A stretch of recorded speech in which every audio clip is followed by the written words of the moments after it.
All right, let's talk about Bitcoin smart contracts. A lot of people have tried to do this, so it's not exactly a new play, but think smart contracts that are Bitcoin but don't live on Bitcoin, but still use Bitcoin for truth. That's OroBit.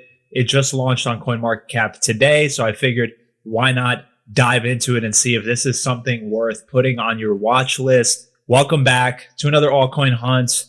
No fluff, no mercy. We got OroBit on deck today. So let's dive right into the narrative and vision. Again, this is a Bitcoin native contract system called SCL, which just stands for Simple Contract Language. It anchors each contract's hash inside a Bitcoin UTXO. Then it validates state transitions off-chain by replaying the steps against Bitcoin's context. So there's no global voting, there's no expensive on-chain VM, just deterministic replay. So the pitch is basically Bitcoin security with cheap execution for real-world assets like gold, real estate, private equity, and Lightning-aware payments. That's the story, but where are the users here? And I hate the technical jargon for this kind of stuff, so I'm just going to break it down in plain English. You stamp the program's fingerprints on Bitcoin.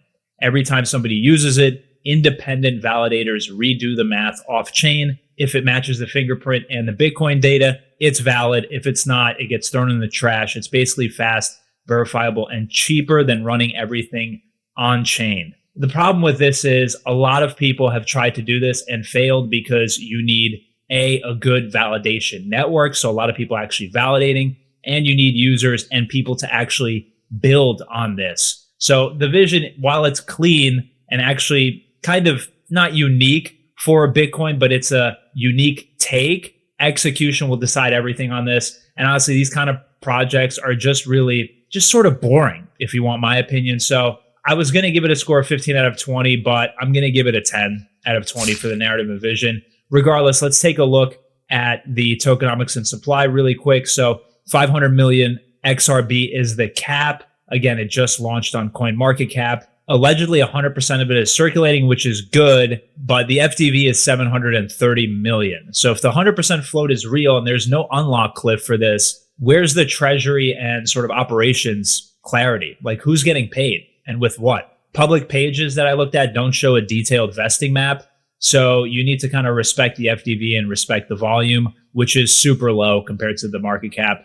Again, this just launched. Apparently, it's only on MEXC, so liquidity is really tight for this. And 10 out of 20 for the tokenomics and supply. The numbers are simple and make sort of sense, but there's unclear allocations. And for me, that is a red flag. So let's talk about the tech and execution. I went through their white paper really quick. It's kind of math and code heavy, so it's pretty boring to look at, but their marketing deck was more interesting to me. How are they actually marketing this project? Again, the SCL is deterministic and bounded, and the security model borrows Bitcoin finality. Invalid transactions are basically auto-rejected. There's a wallet, there's an Explorer link, and a listing note. It's a good start, but they need to show apps, not just their team, not just what they want to do. They need to show issuers. They need to show benchmarks. Right now, it's just too marketing heavy. So while the paper is short and tight, the product needs battle scars, for lack of a better way to put it. So for that reason, I gave it a score of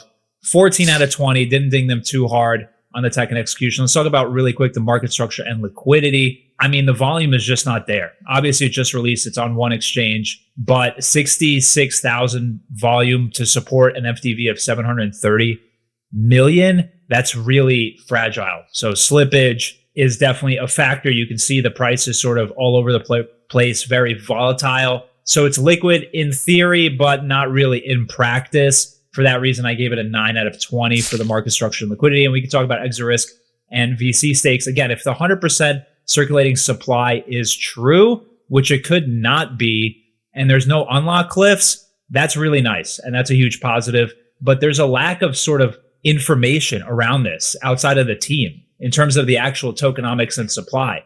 They don't really talk about it in the white paper at all. And they don't really talk about it in any of the marketing slop either. So I would watch out for that. That's definitely a red flag.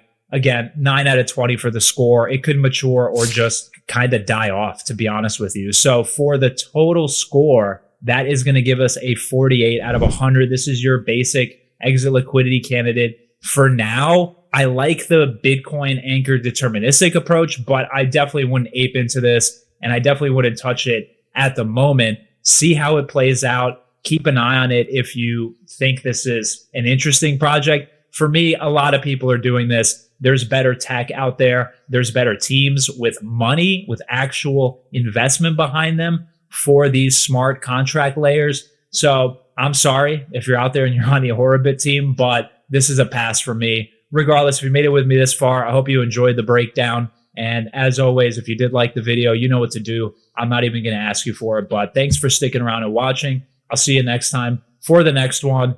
Cheers.